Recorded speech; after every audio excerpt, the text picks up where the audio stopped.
Assalamualaikum warahmatullahi wabarakatuh. Kembali berjumpa dengan saya di UBP Channel, Hidup Bermakna, Hidup Bahagia. What's your dream? Biasanya pertanyaan ini ditanyakan kepada anak-anak yang sedang kuliah atau anak SMA yang mencari kampus. What's your dream juga kadang-kadang ditanyakan kepada mereka yang sedang berlatih keras di bidang atletik. What's your dream juga ditanyakan kepada mereka yang sedang mulai berbisnis. Pengen skala bisnisnya seperti siapa? Seperti Bill Gates, Jack Ma, Mas Elon, atau siapa? Pertanyaan yang sama sebetulnya bisa ditanyakan kepada siapa? Kepada kita yang berumah tangga. Karena berumah tangga itu harus punya mimpi besar. Visi rumah tangga dalam Islam itu visi yang sangat dahsyat. Rabbana hablana min azwajina wa zurriyatina qurrata a'yun waj'alna lil muttaqina imama.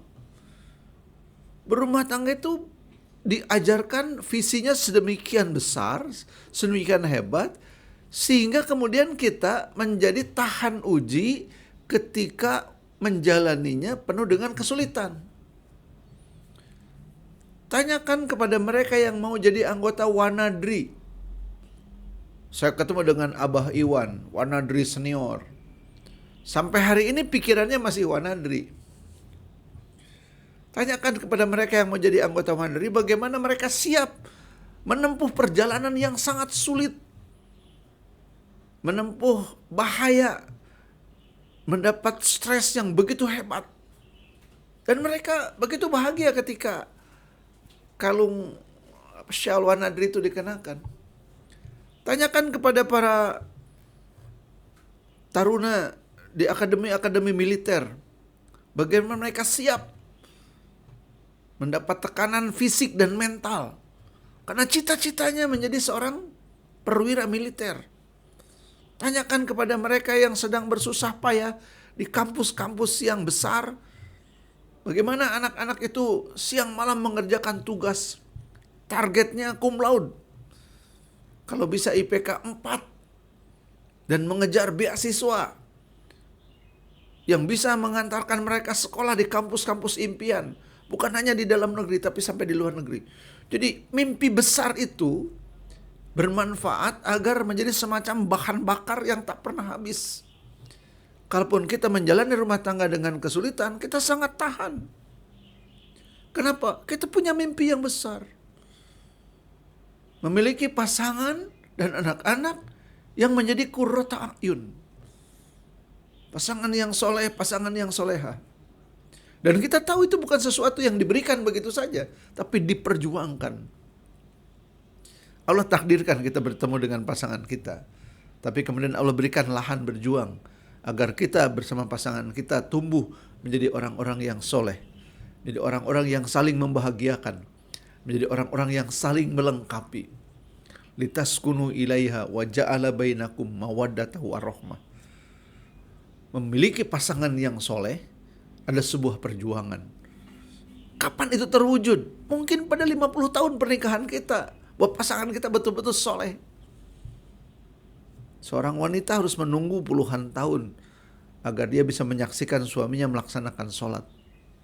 Seorang laki-laki harus menunggu puluhan tahun agar wanita yang dinikahinya yang bukan beragama Islam itu kemudian masuk Islam. Hanya dengan satu peristiwa. Setelah puluhan tahun menikah dan sang laki-laki pensiun, laki-laki ini berkata pada istrinya, "Bu, bapak mau pergi haji." Kata istrinya, "Saya ikut." Bagaimana mungkin seorang Nasrani pergi haji? Berarti dia bersyahadat. Jadi memiliki pasangan yang soleh itu sebuah hal yang begitu menantang. Dan ketika kita ingin itu terwujud, kita menjadi tahan walaupun begitu banyak kesulitan yang harus kita hadapi. Memiliki anak-anak yang soleh, ya. Anak-anak yang menjadi qurrata a'yun, penyejuk hati. Proses yang tidak mudah. Lazimnya anak-anak dia akan memberontak kepada aturan.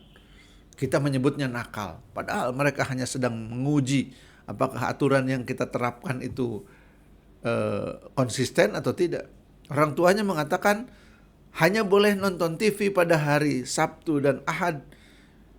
Dan hari Sabtu boleh 3 jam, hari Ahad boleh 3 jam. Pada hari-hari biasa hanya boleh nonton TV 1 jam. Kalau aturan itu mau diterapkan, anak-anak kadang menawar, menangis, meminta. Menjalani proses itu bukan yang tidak mudah. Nanti anak-anak beranjak puber, persoalannya beda lagi. Anak-anak beranjak remaja, persoalannya beda lagi. Anak-anak masuk pada fase mereka lulus kuliah atau mereka sedang kuliah, persoalannya beda lagi. Jadi mimpi besar dalam rumah tangga itu menjadi satu bahan bakar agar kita terus menjadi mampu menjalani tugas-tugas rumah tangga. Yang kedua, itu menjadi semacam vitamin agar kita tahan kalaupun dalam berumah tangga itu bertemu dengan kesulitan demi kesulitan. Ada kesulitan ekonomi, kita yakin Allah Maha memberi. Kalau tidak pada kita rezeki itu diberikan, mungkin pada anak kita. Saksikan orang-orang miskin yang sabar, yang anak-anaknya berhasil dalam hidupnya. Dan kemudian sang anak bisa membahagiakan orang tuanya. Sepasang suami istri guru di masa-masa tahun 60-an sampai 80-an. Mereka bukan orang yang kaya tentu saja. Bahkan sang suami akhirnya keluar dari pekerjaannya sebagai guru untuk mendapatkan kehidupan yang lebih baik. Tapi sampai mereka pensiun, mereka adalah orang biasa-biasa saja. Tapi saya mendengar di masa tua mereka sering keliling dunia, keliling Eropa dan keliling dunia. Dari mana? Putrinya menikah dengan seorang diplomat, dan tentu saja diplomat itu tugasnya pindah dari satu negara ke negara lain. Bukan dari satu kecamatan ke kecamatan lain. Bukan dari satu kabupaten ke kabupaten lain. Dari satu negara ke negara lain. Jadi ketika sang anak akan pindah bertugas, suaminya akan pindah tugas, mereka akan bilang, Pak, Bu, temani kami untuk pindah rumah dari satu negara ke negara lain. Punyailah mimpi besar. Itu akan menjadi bahan bakar. Punyailah mimpi besar. Itu akan menjadi vitamin penguat ketika kita bertemu dengan persoalan dalam menjalani hidup berumah tangga. Bersama saya Budi Praitno di UBP Channel, hidup bermakna, hidup bahagia. Assalamualaikum warahmatullahi wabarakatuh.